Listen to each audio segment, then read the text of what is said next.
साथियों नमस्कार, जौहार। GT road live में आपका स्वागत है। मैं हूं अभिषेक सिंह। साथियों, झारखंड में अबुआ सरकार है या नहीं, झारखंड में आदिवासी हित की सरकार है या नहीं, इसको लेकर के विपक्ष जो है हमेशा हमलावर रहा है, तो पक्ष भी अपने पक्ष को रखता आया है। साथियों, सोचने वाली बात यह है कि दिवंगत शिबू सोरेन के जाने के बाद जो स्थान रिक्त हुआ था उस पर कितना खरा उतरे हैं हेमंत सोरेन, ये एक नया दृष्टिकोण है। हालांकि अगर आप देश के स्तर पे देखिएगा तो हेमंत सोरेन का कद जो है आज सिर्फ एक राज्य के नेता के रूप में नहीं, आज सिर्फ एक झारखंड के मुखिया के रूप में नहीं, बल्कि उससे कहीं ऊपर है, उससे कहीं बड़ा है।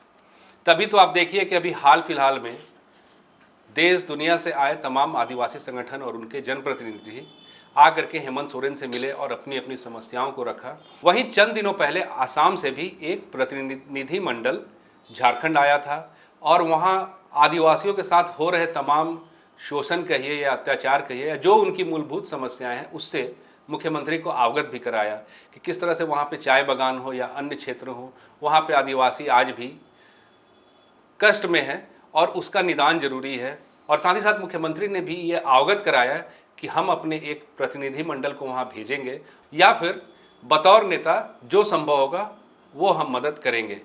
यहाँ एक बात और उभर कर आती है कि अभी पश्चिम बंगाल में चुनाव है और साथ ही साथ उसके बाद आसाम में भी चुनाव है।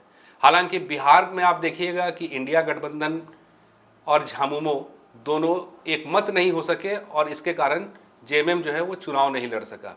लेकिन क्या बंगाल में गठबंधन रहेगा और क्या हेमंत सोरेन अब उस स्तर के नेता हो गए हैं कि आसाम में भी उनकी उतनी ही एंट्री हो चुकी है? इन तमाम चीज़ों पर हम चर्चा करेंगे। आप फ्रेम में हमारे साथ देख रहे हैं हमारे वरिष्ठ पत्रकार सहरोज कमर सर हैं। सर, बहुत बहुत स्वागत है फिर से आपका। सर, अभी हाल फिलहाल में आप देखिएगा कि आसाम का एक प्रतिनिधिमंडल जो है वो आया था, मुख्यमंत्री से मिला भी और साथ ही साथ काफ़ी वार्ता भी हुई।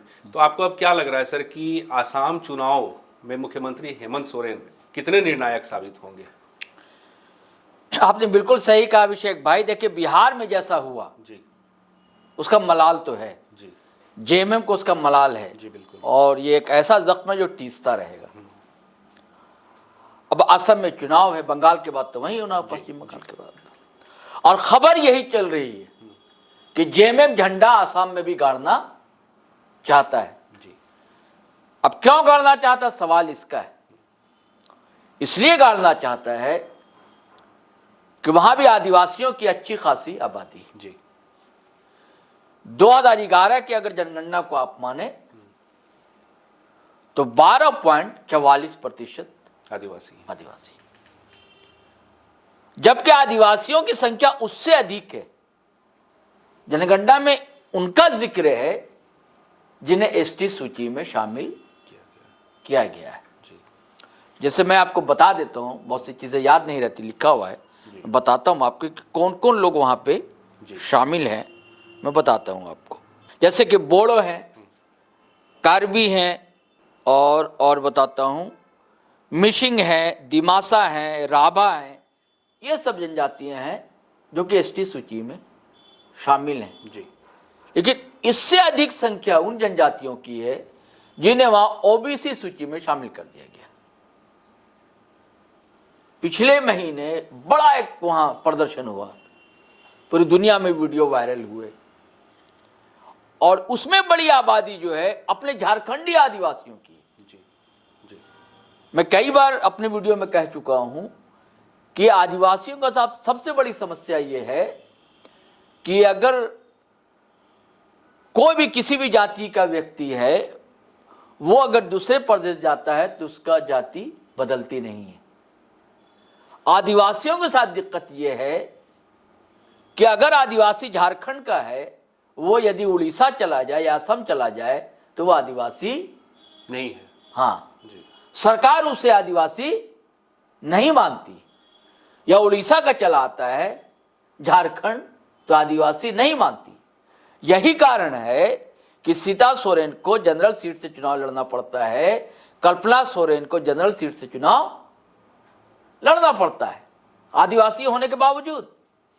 इसी तरह जब चाय बागान की शुरुआत होती है तो बड़ी संख्या में सस्ते मजदूर है, बेचारे आदिवासी गरीब होते हैं, असहाय होते हैं, उनको ले जाया गया था।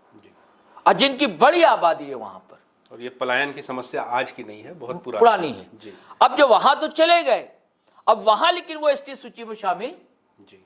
नहीं, आज तक नहीं किया गया। फिर तो आपके हिसाब से एक बहुत बड़ा आबादी है जो आदिवासी का है वहां पे सर, क्योंकि आप तो सिर्फ उनकी गणना हो रही है ना जो सिर्फ एसटी में शामिल हाँ है। मैं बता रहा हूं ना, तो उनमें बड़ी आबादी, इनको अब वहां टी ट्राइब कहा जाता है ना जी इन लोगों को कहा जाता है।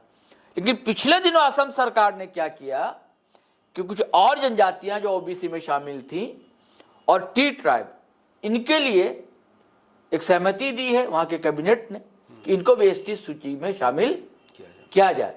और इसे केंद्र सरकार के पास असम सरकार ने, असम की हेमंता सरकार ने भेज दिया है। वही हेमंता, आपको याद हो गया, हेमंत बिस्वा शर्मा जब विधानसभा का चुनाव हो रहा था तो झारखंड भाजपा की कमान संभाले हुए थे और ऐसा लग रहा था कि चुनाव हेमंता बनाम हेमंत हो रहा है। तो वही आपको लगता है कि बदला लेने हेमंत साहब जाना चाह रहे हैं असम। तो ये कहने ये इसलिए जाना चाहता है जेएमएम वहां पर चुनाव लड़ने के लिए कि आदिवासियों की संख्या झारखंडी आदिवासी की संख्या है। अब वो ये मुद्दा उठाएगा, अब ये सवाल हो सकता है कि लोग कहेंगे हेमंता सरकार ने तो कैबिनेट से पास करके केंद्र को भेज दिया, तो हेमंत सोरेन सरकार आवाज उठाएगी केंद्र में किसकी सरकार? जी बिल्कुल भाजपा की है। भाजपा की है और काफी करीबी माने जाते हैं। करीबी है जी हेमंता बिस्वा शर्मा, तो काहे ने दर्जा दिलवा दे रहे हैं? दिलवा देते ना। जैसे कि यहां भाजपा चुप हो जाती है, सरना कोर्ट पर नहीं बोलती है भाजपा कि भाई हेमंत सरकार ने तो भेज दिया, आपकी सरकार है, वहां पास करवा लीजिए सरना कोर्ट आदिवासियों के लिए, हम मना कहां कर रहे हैं? तो हेमंत तो ये कह नहीं सकते, तो ये मुद्दा बड़ा है। असल ये मुद्दा नहीं है। आपने जो जिक्र किया कि हेमंत सोरेन से मिलने आया था प्रतिनिधिमंडल, दरअसल एक आदिवासी समन्वय समिति है भारत नाम से, तो असम के प्रतिनिधिमंडल उस संगठन से जुड़े हुए आए थे, मिले थे। और मुख्यमंत्री तभी बयान दिया था कि सिर्फ उनको एसटी का दर्जा देने की मांग ही नहीं है, वेतन संबंधी जो मजदूर है बेचारे झारखंडी आदिवासी मजदूर, वहां पर उनको सही से वेतन नहीं मिलता है, कई तरह की सुविधाएं नहीं मिल पाती हैं उनको, उनको जमीन नहीं मिल पाती है, उसका अधिकार नहीं मिल पाता, ऐसी कई समस्या है। तो ये सब मुद्दा जेएमएम उठा सकता है वहां पर, और उसके लिए इनके अगुवाई, चमरा लिंडा की अगुवाई में प्रतिनिधिमंडल वहां जाएगा, जिसमें राजमहल के एमटी राजा, जो आजकल हेमंत सोरेन के काफी करीबी माने जाते हैं, जेएमएम से विधायक है एमटी राजा, वो भी उस टीम में शामिल हैं। भूषण तिनकी वो उस टीम में शामिल है। 3 सदस्यीय टीम वहां जाएगी और सारा सिचुएशन देखेगी, सरकारी स्तर से भी और पार्टी स्तर से भी, क्या स्थिति है, लड़ने लायक स्थिति है नहीं है, वहां क्या समस्याएं हैं, क्या सरवाइव कर पाएगी पार्टी, या पार्टी चुनाव जीतने की स्थिति में हो सकेगी, क्योंकि वहां माइनॉरिटी की भी आबादी है, मुस्लिम माइनॉरिटी की खास करके उसकी भी आबादी है। देखिए आप खास करके एमटी राजा भी भेजे जा रहे हैं जी, माइनॉरिटी की भी आबादी है वहां पर, आदिवासी की भी आबादी है। तो हो सकता है कि कोशिश करे ये कि एक समीकरण जैसा यहां पर है जी बिहार में, हाँ, और वहां पर मुस्लिम माइनॉरिटी की भी एक पार्टी है बदरुद्दीन अजमल साहब की, एक समय अच्छे खासे उनके विधायक रहे हैं वहां पर, 12-13 विधायक थे इस समय, यूडीएफ या ऐसे कुछ नाम है उनकी पार्टी का, हो सकता है उससे गठबंधन करें ये। हाँ, अब ये सवाल है कि जो मलाल है बिहार का, तो भाई कांग्रेस वहां पर है, बड़ा दल है कांग्रेस, तो कांग्रेस के साथ गठबंधन होता है कि नहीं होता है, ये देखने वाली बात होगी।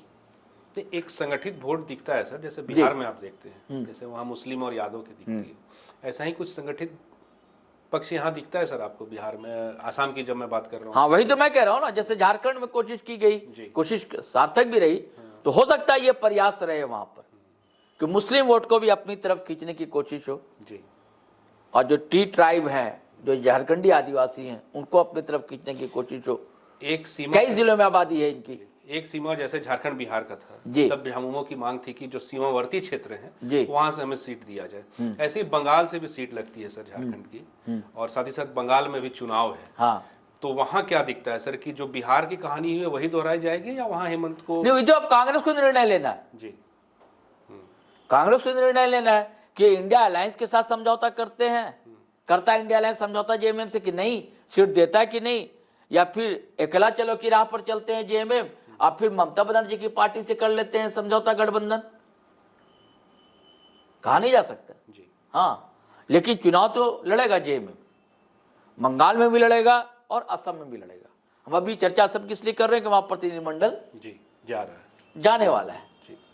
नहीं तो उससे पहले तो चुनाव बंगाल में होने हैं और अच्छी खासी संथालों की आबादी, वहां भी टी ट्राइब में जो है संथाली हैं, उरांव हैं, मुंडा हैं, असम में। जी हाँ, तो बहुत से आदिवासी है, लोहरा है, वो है वहां पर, हमारे कई जानने वाले लोग हैं वहां पर, तो उनकी स्थिति बहुत अच्छी नहीं है, दयनीय स्थिति। तो इसलिए, और देखिए प्रतिनिधिमंडल का आना, उसके बाद फिर देश भर से कई लोग, कई आदिवासी संगठन से जुड़े लोग आए थे। जी, तो साथियों सुना आपने, और ये तो बिल्कुल तय सी बात है कि आज जो है मुख्यमंत्री हेमंत सोरेन का कद सिर्फ झारखंड में नहीं बल्कि झारखंड के बाहर पूरे देश में एक अलग छवि बनकर उभरा है। और साथ ही साथ आसाम में अब झामुमो की एंट्री होगी या नहीं होगी, और अगर होती है तो कितने सीटों पे अपने प्रभाव को झामुमो जो है वो रख पाएगा, ये आने वाला वक्त बताएगा। आज के लिए साथियों बस इतना ही। जाते जाते आपसे वही आग्रह कि अगर आपने हमारे चैनल को सब्सक्राइब नहीं किया तो ज़रूर कर लीजिए, हमारे वीडियो को लाइक शेयर और कमेंट ज़रूर कीजिए। आज्ञा दीजिए, नमस्कार, जय हिंद, जय भारत।